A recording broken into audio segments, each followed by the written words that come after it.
From Chicago's CAN TV, a look at the week's events is reported in the newspapers, in the blogs and online, and on radio and TV. This is Chicago Newsroom.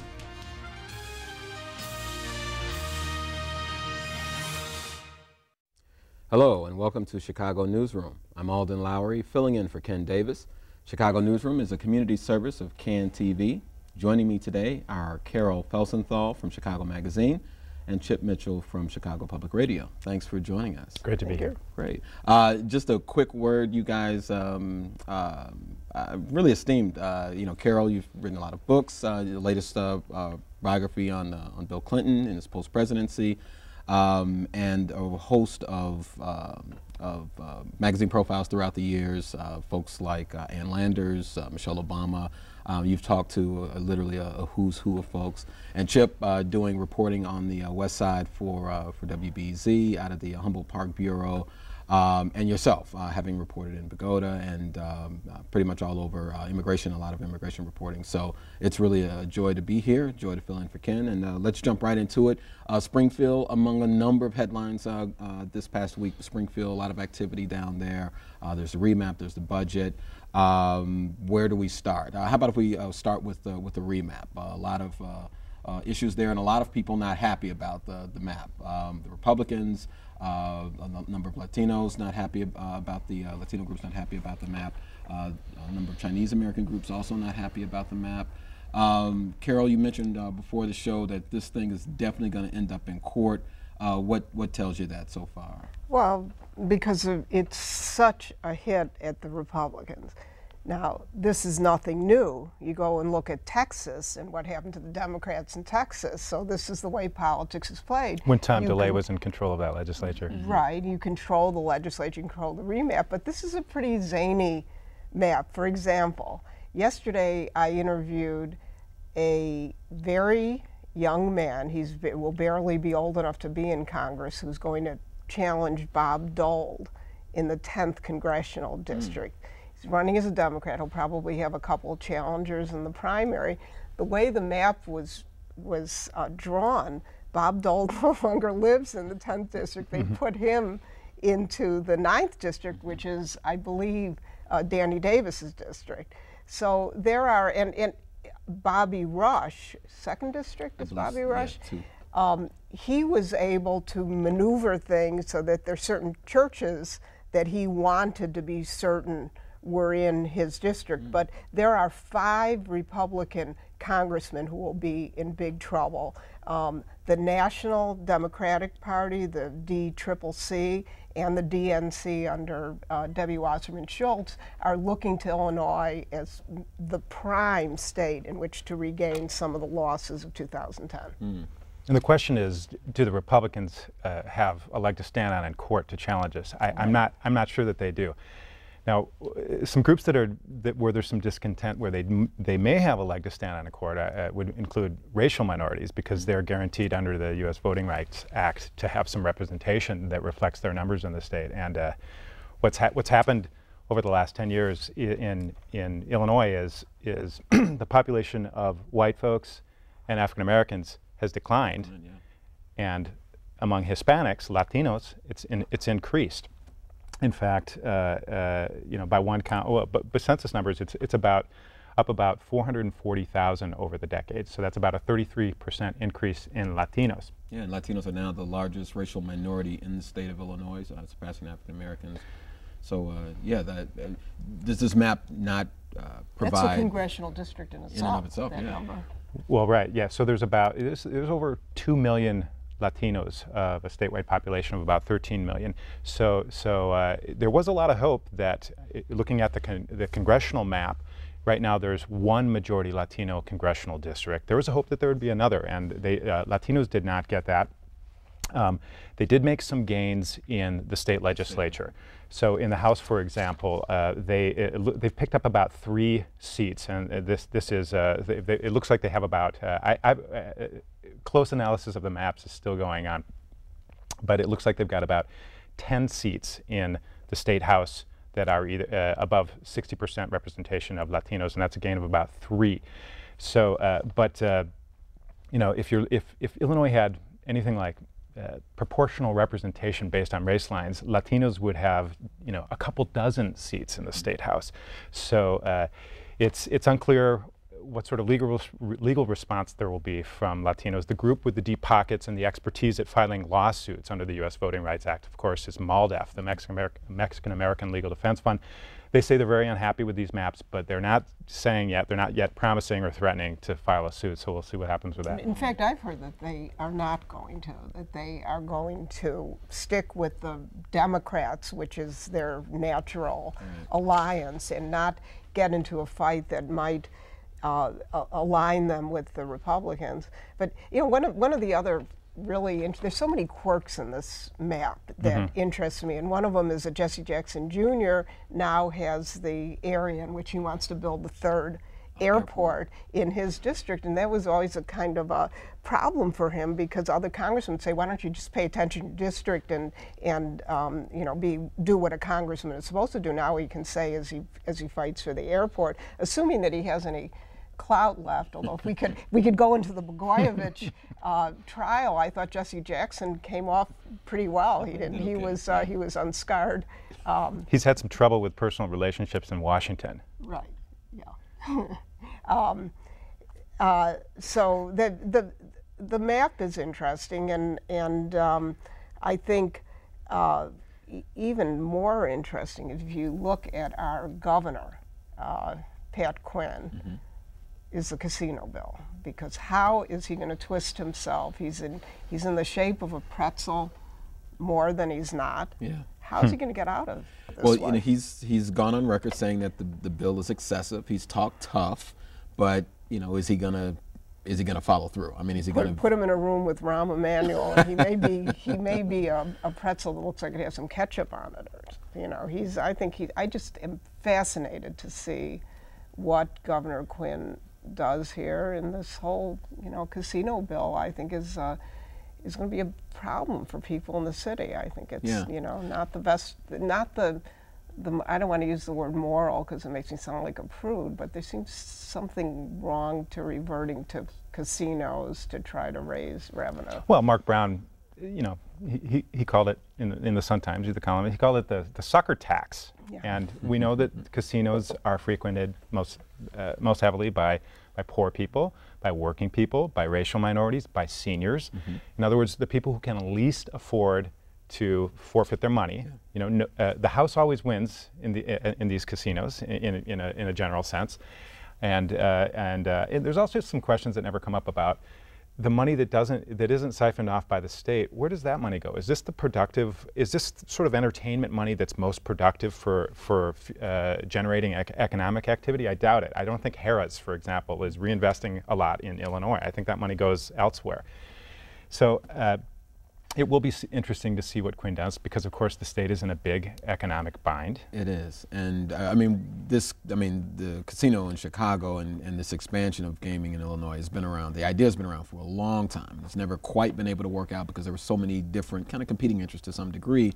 But everybody in some respects is kind of in the same boat in terms of really looking for revenue. That's not to say that Quinn is going to swallow this thing easily, but you had more voices backing this thing this time around. With goodies spread out around the state. So we're not only talking about a casino in the city of Chicago, we're talking about slot machines at racetracks. We are talking about possibly slots at the city's 2 airports. Danville, Rockford. Right, You have other big cities. 4 casinos around the suburbs and downstate. Right. And you also have, this would be the first time that a city owned a casino. And so it's groundbreaking. I heard Mitch Daniels being interviewed this morning by Don Wade in Rome on WLS, and it was a very interesting. Of course, they love him, and they are very sorry that he is not going to run for president. But they asked him the question, are you worried about Indiana suffering because some of that Chicago business will stay in Chicago, which is one of the things that Mayor Rahm Emanuel has been mentioning. And he said, it's pennies on the dollar. It's not that much revenue. What we're doing is we're taking jobs from Illinois, because he said if you go to the border, you're likely to get run over by a moving truck because there's so many businesses leaving. And he said that's where the state of Illinois ought to be focusing. And it sounded You know, it sounded sensible as Don in Roma tried to persuade him that he should throw his hat back in.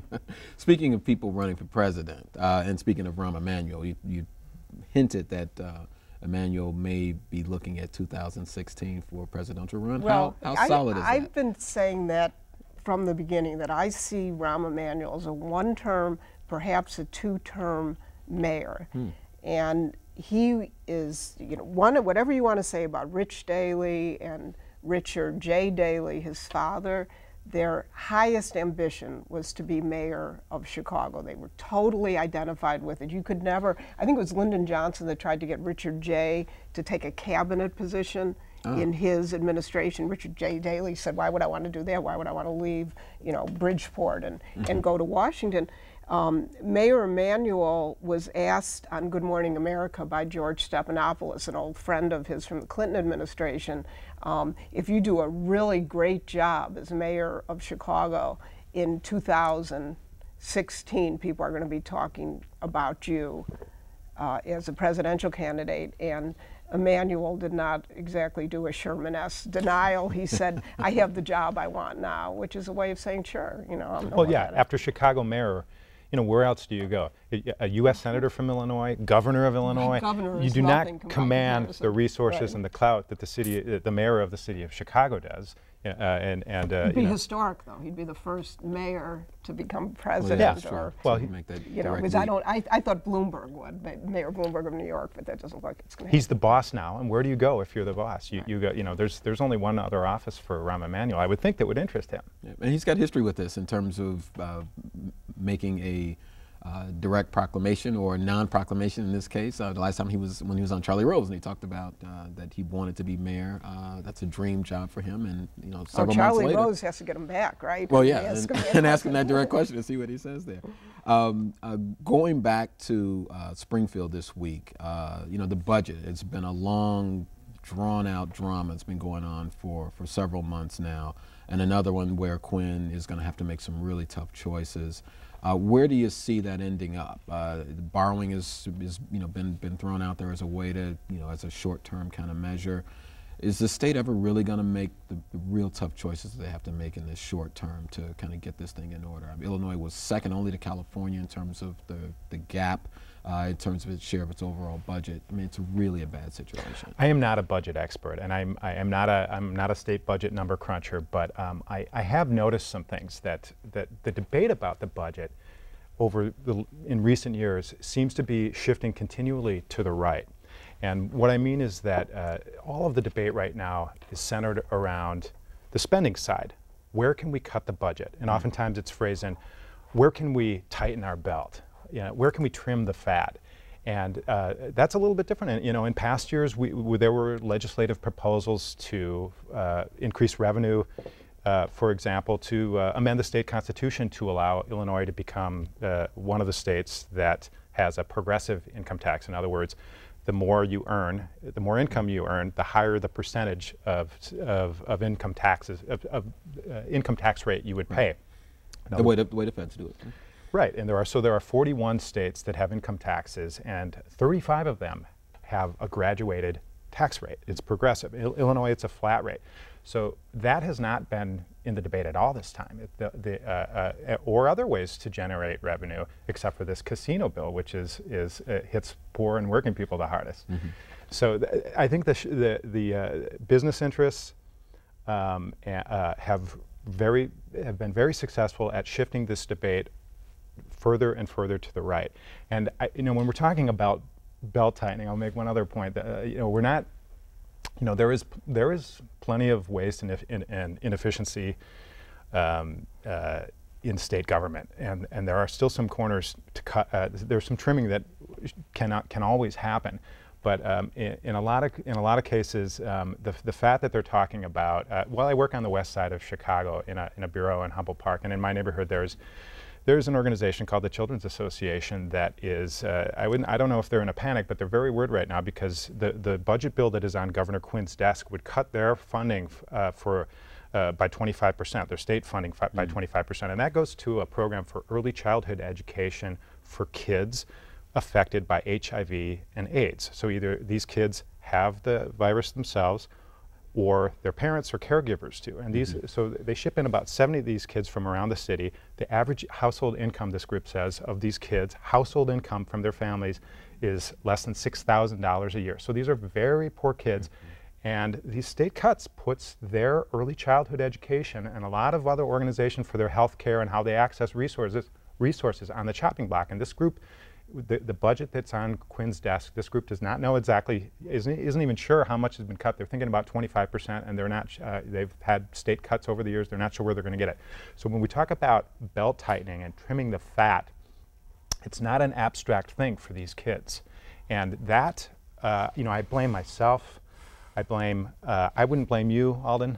Carol, I haven't been watching closely, but a lot of us in the news media have been, you know, we've sort of shut our ears to this. We've not been focusing on this like we have in past years. And it really wasn't even on the table. And I think it's, you know, I wonder, what is it? Is it because Governor Quinn is focusing on that? It's the one area where when he looks at the budget, he says this is not acceptable. And he specifically mentions early childhood education. I heard there's a very effective group in the city called the Ounce of Prevention Fund, which was started with money but from the late philanthropist Harris, and I for some reason can't remember his first name, but he supported it, and the woman who runs the organization said in specific numbers, if this, Irving Harris, if this budget passes, early childhood education is taking a huge cut. And you know, these kids are already having trouble when they enter a traditional public school kindergarten. Why do we want to do that? And there are other specific programs. The one that you mentioned, I have to admit, I know nothing about. It's the first time I've heard about it. But there are other programs for kids further along the line, high school students who get some extra help with writing. That program will be cut. And I think it does behoove us as journalists to take a look at the specific program so that it's not theoretical. And it is fascinating that education is one of the areas that's being cut, and the Democrats are swallowing it. Just as, you know, I'm taking it to make an analogy to the national level, when the vote was taken a couple days ago on raising the debt ceiling, and it was way to the, we will not raise the debt ceiling. There were some, I think 97 Democrats that voted with every single Republican in favor of that. So there's been a kind of a plate shift in this country about what we're willing to accept. And Governor Quinn being, you know, I always think about Governor Quinn that he has the right principles and the right values, and he understands his stuff. He just doesn't have enough of a spine. But this seems to be sticking in his craw, so we'll see what happens. Yeah, they and in some respects, it really all kind of falls down on early childhood. It is, in some respects, a cornerstone of a really solid education system, and it's probably not even adequate enough at this point. And so more hits could lead to, you know, 10, 20 years down the road, we could be asking questions about the implications of the cuts that are being proposed. I wanted to mention one other thing about the budget and how the debate has shifted to the right. You know, in past years, we had a proposal, you know, put on the table by, and we're talking about education funding as well, that it faces $100 million cuts of hundreds of millions of dollars in the budget that's waiting for Governor Quinn's signature. In past years, we've had proposals from State Senator James Meeks to increase state education funding, which would take some pressure off the property tax, which is tends to be a regressive tax, hits homeowners and renters hardest, and there's that has not come up this time, and it looked like it had some traction a couple of years ago, and there has been no mention of that at all. And you know, I think it's because, you know, in this lame duck session in January, the state increased its flat income tax rate, and so it's just politically deemed not realistic. And so again, the debate in terms of state budget matters seems to be going only rightward. And well, I think also that the presence, the very heavy, it's maybe the wrong word to use for such a slight man in stature, physical stature as Rahm Emanuel, but his presence just seems to have impacted things in Springfield in a way that I never remember. Richard M. Daley, you had the feeling as his 22 years wore on that he was somewhat burned out, and he did not want to get into a tangle with Mike Madigan. Now you have Rahm Emanuel, Mike Madigan, and John Cullerton in an alliance that's very difficult for people to, to disagree on. Or you had and Tom Cross, the House Republican leader, working on right. pension reform. It's called reform, but it's mostly they're talking about now another way. Right. Not only now is cutting pensions for future public employees, but cutting pensions for existing employees. That's on the table. So and letting ComEd raise the rates that its customers will be paying. That, now Governor Quinn seems to be opposed to that and has threatened to veto that, and ComEd is saying, well, these extra fees will allow us to upgrade a very antiquated system, but what it means is that when you get your electric bill, you're going to be paying still more, so it's going to hurt the average homeowner. And then what happens in Springfield? I believe a fist fight broke out. One of the Democratic legislators is pushing for this rate increase. His father's a lobbyist of a former state rep, Jacobs, for the company that owns ComEd, and they ended up. That was pointed out on the floor, and then which led Jacobs to use his fists. Right, it's and alleged. now the recipient of that fist is threatening to file suit. So you have these kind of sideshows, but you also have the feeling that the fifth floor of City Hall is calling the shots, and it's a feeling I have. Yeah, and Emanuel's presence was reportedly felt with the bill that extended the school day in Chicago, limited the rights of teachers to strike to some degree. And he was doing what he did so brilliantly when he headed the DCCC, when he was in Congress, and when he won the Congress back for the Democrats in 2006. He was on his cell phone and he was personally calling people. And I bet a lot of the people who voted with him got Eli's cheesecakes as a little thank you gift. I mean, he really he is a bundle of energy, and he doesn't stop, and he's tenacious, and he's doing locally what he did there. In some respects, I'm glad that he's doing it. In some respects, I'm not.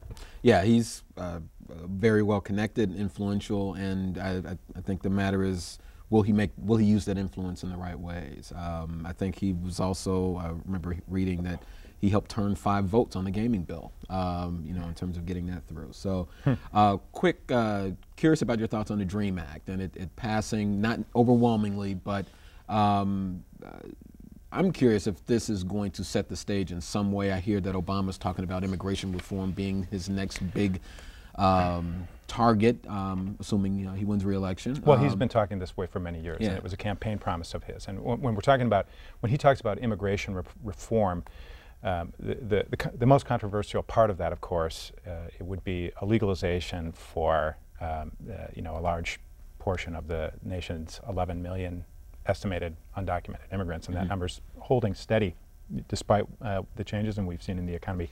Yeah, so the DREAM Act, this is a measure in Illinois.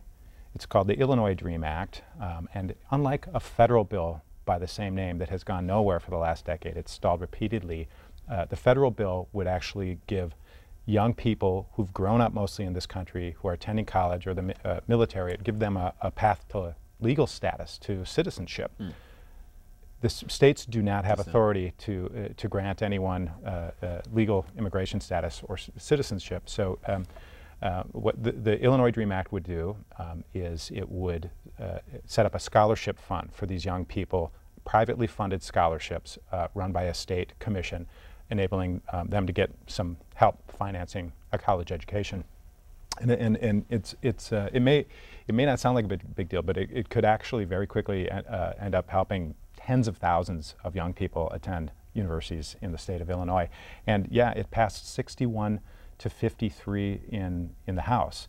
And that vote was actually a lot closer than in the Senate, where there were just 11 votes against it earlier so in, it's in May. bipartisan. Yeah, it has some and it report of doesn't cost the Republicans. It's state very anything. interesting. Right. So that's an interesting facet of it, and maybe it could be a model. And it's interesting that it happened in Illinois, because the Congressman Gutierrez, when I've interviewed him during the mayoral and the aldermanic races, and he was so critical of Rahm Emanuel as being the person, the villain, the person who persuaded Barack Obama to put immigration reform on the back burner. And for years he had been counseling Democrats in swing states not to touch immigration, an immigration overhaul, or more specifically, a legalization of undocumented immigrants. Just do not touch it.